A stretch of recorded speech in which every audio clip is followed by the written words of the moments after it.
मैं बात करके मैं अपनी बात ख़त्म करता हूँ। मेरे को वो लगता है कि एक पुलिस ऑफिसर होने के नाते पुलिस के बारे में बोलना बहुत ज़रूरी है मेरे लिए। पुलिस के बारे में हिंदुस्तान के अधिकांश लोगों के बीच में एक छवि बनी हुई है। वो ये कि पुलिस वाले करप्ट हैं, पुलिस वाले हर बात पे परेशान करते हैं, पुलिस वाले हर चीज़ में टांग अड़ाते हैं और पुलिस वाले बेसिकली इस समाज में एक अलग टाइप का माहौल बनाकर जी रहे हैं। हमारे खिलाफ में मीडिया भी कभी कभी खड़ी होती है, हमारे खिलाफ में ह्यूमन राइट भी खड़ा होता है, हमारे क्लास में जुडिशरी भी खड़ी होती है और कभी कभी जनता भी खड़ी होती है। तो कभी कभी मुझे लगता है कि हम आखिर किसके लिए काम कर रहे हैं पता ही नहीं चल रहा है हमको। कभी कभी हमको लगता है कि सच में हम कोई गलत काम तो नहीं कर रहे हैं, पर बाद में मेरे बहुत गहराई सोचने के बाद लगता है कुछ तो हस्ती है कि हम मिट नहीं रहे हैं। कुछ तो हस्ती है हमारे अंदर जो जिसकी ज़रूरत इस देश को, समाज को है। तो मैं आपको थोड़ा सा समझाता हूँ कि हमारी ज़रूरत क्या है और हमारे ऊपर जो आरोप हैं वो कितने सही हैं और कितने गलत हैं। पहली बात तो ये है कि हम जिस समाज से आ रहे हैं वही समाज से आप आ रहे हैं, अलग से नहीं है। तो हमारे अंदर भी ऐसे लोग ज़रूर होंगे हैं जो कि पैसे और लालचों के पीछे पड़े हुए हैं, जिस कारण से हम बदनाम हो रहे हैं। वो ऐसा कोई भी समाज मुझे बताओ जहाँ पर ऐसे लोग नहीं हैं। कोई भी समाज, डॉक्टर, इंजीनियर, जुडिशरी या किसान या कोई बताइए आप। अरे हम जिन लोगों के लिए लड़ रहे हैं, जिन लोगों के लिए ईमानदारी की बात कर रहे हैं, जिसको हम सामान्य जनता बोलते हैं, वो सामान्य जनता का भी तो हाल देखो। मुझे अभी तक कोई दूध वाला नहीं मिला जो पानी नहीं मिलाता हो दूध में। सामान्य जनता है, बरोबर। ट्रेन में 10 साल के बच्चे को 5 साल का बच्चा बताकर टिकट न लेने की परंपरा हिंदुस्तान की पहली परंपरा है। बाथरूम में हम मग नहीं रख पाते अपने हिंदुस्तान में, किसके? ट्रेन के बाथरूम से। तो जिन लोगों के लिए हम लड़ रहे हैं, जिनको हम सामान्य व्यक्ति बना रहे हैं, वहां भी बहुत सारी बेईमानी की प्रॉब्लम्स हैं। उसी दिन से शुरू हो जाती हैं जब आप पैदा होते हैं। तो जिस दिन आप पैदा होते हैं उसी दिन वो नर्स बोलती है लड़का हुआ है, दो 500 रुपये। उसी दिन से शुरू हो जाता है। हमारे नसों में अंदर इंजेक्शन के रूप में जो जा रहा है वो बेईमानी की कितनी सारी चीज़ें जा रही हैं, इसकी कोई हद नहीं। मेरी माँ बोलती है मुझे कि तुम बेवकूफ़ हो, आईपीएस होकर भी घर नहीं बना पा रहे बड़ा वाला। हमारे बगल का थानेदार ने इतना बड़ा कोठी बनवा लिया। तो हमारा सिस्टम बेसिकली इस तरह का है। अब उस सिस्टम से लड़ने के लिए जब हम बाहर निकलते हैं तो उसमें पुलिस वाले भी ऐसे हैं जिनके पास सत्ता है, जिनके पास में ताकत है। और इस देश का और संसार का तुलसीदास ने बोला है कि भय बिन होए न प्रीति। बिना डर के कोई प्रीति नहीं होती, कोई प्रेम नहीं होता।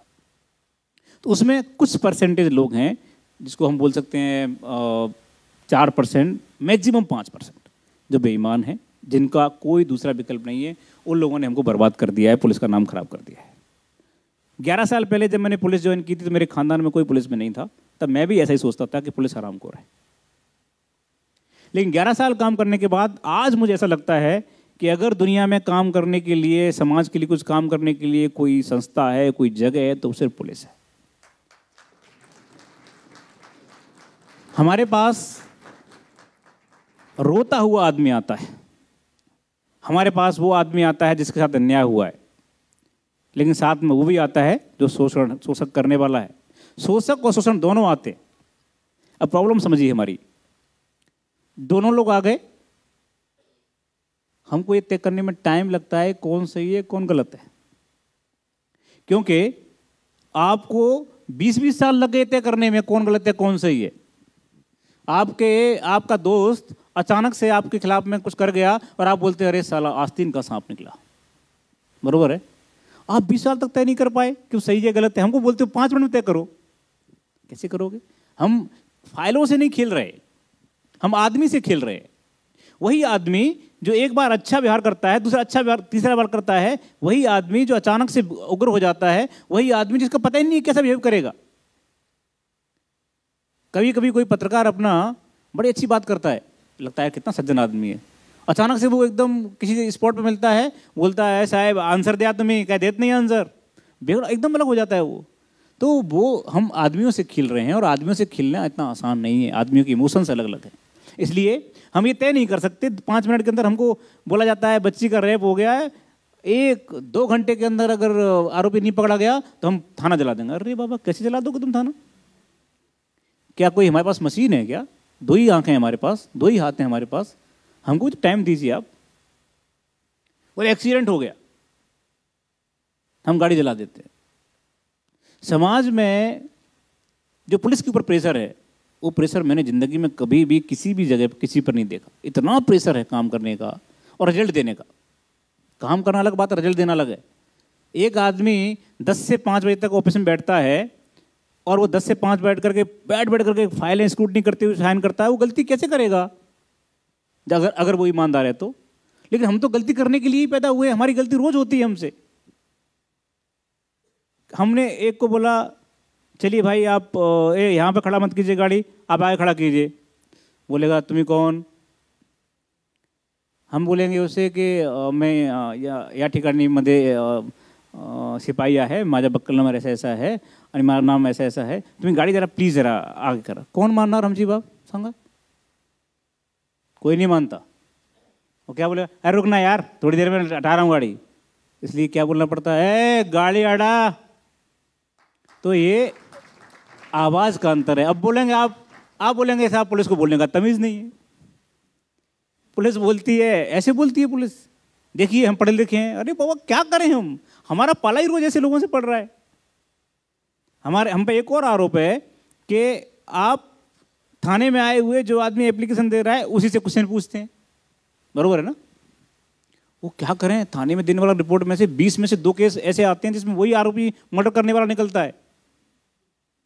हमारी जिंदगी का आधार क्या है, हमारी ट्रेनिंग का आधार क्या है? शक।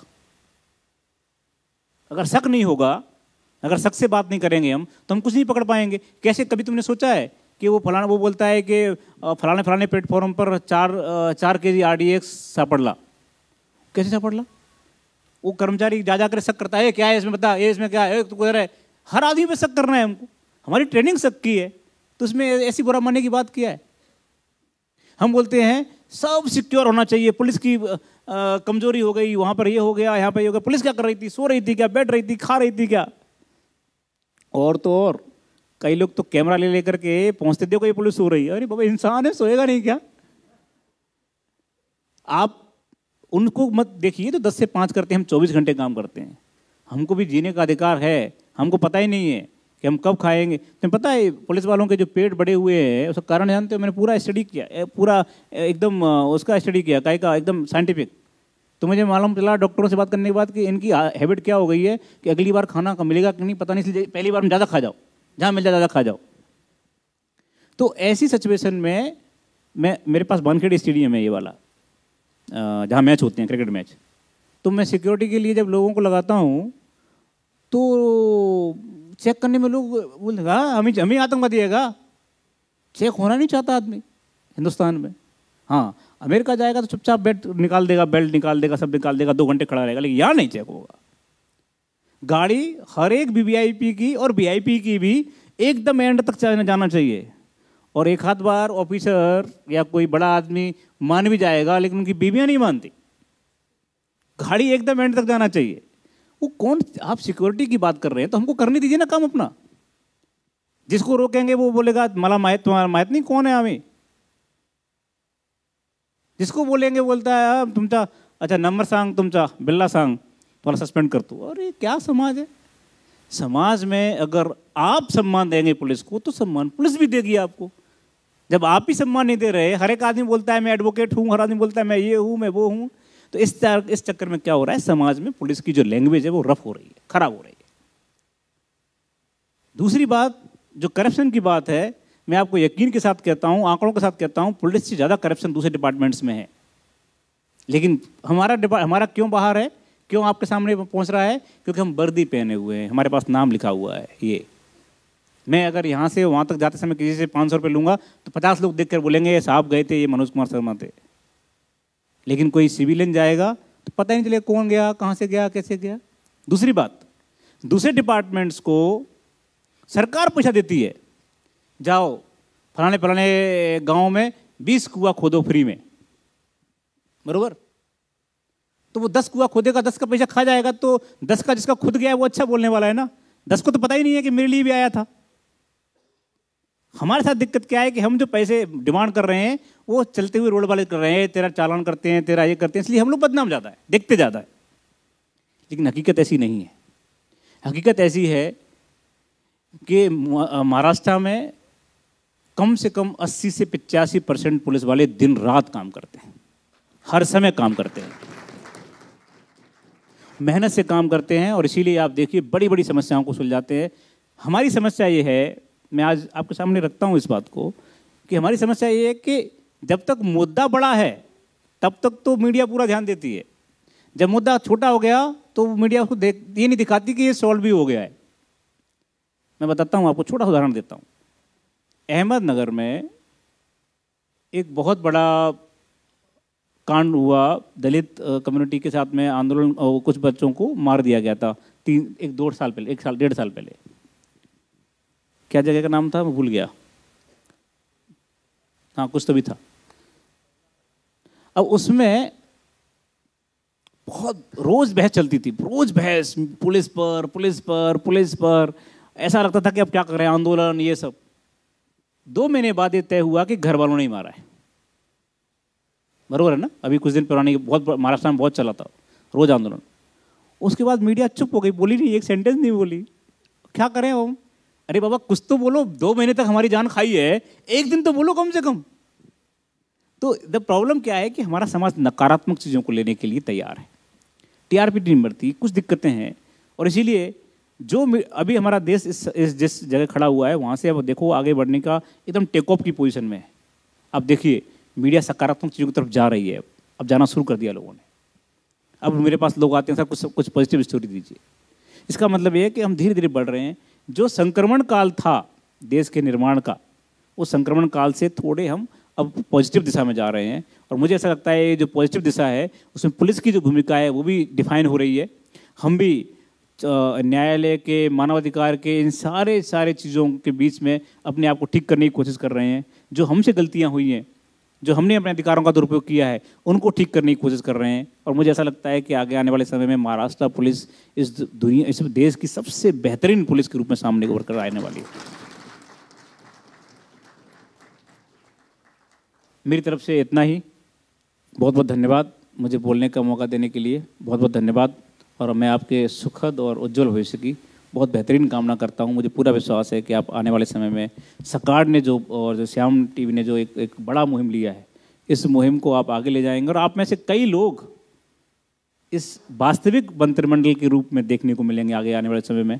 और मुझे ये भी यकीन है कि आप में से कई लोगों को मैं वहाँ पर रिसीव करके सैल्यूट करूँगा। Thank you very much. मला असं वाटतं की तुमच्या सगळ्या प्रश्नाची उत्तरं मिळालेली आहेत। आपण दुसऱ्या सेशनमध्ये स्वतंत्रपणे त्यांना ऐकूया। काही प्रश्न उत्तरं असतील तर आपण त्यांना मेलवरही ते विचारूया। कविता आहेत, कोणाचे काही प्रश्न आहेत, आपण दुसऱ्या सत्रामध्ये त्यांना या ठिकाणी ऐकूया। मी सरांचे खूप खूप मनापासून आभार मानतो। Thank you so much.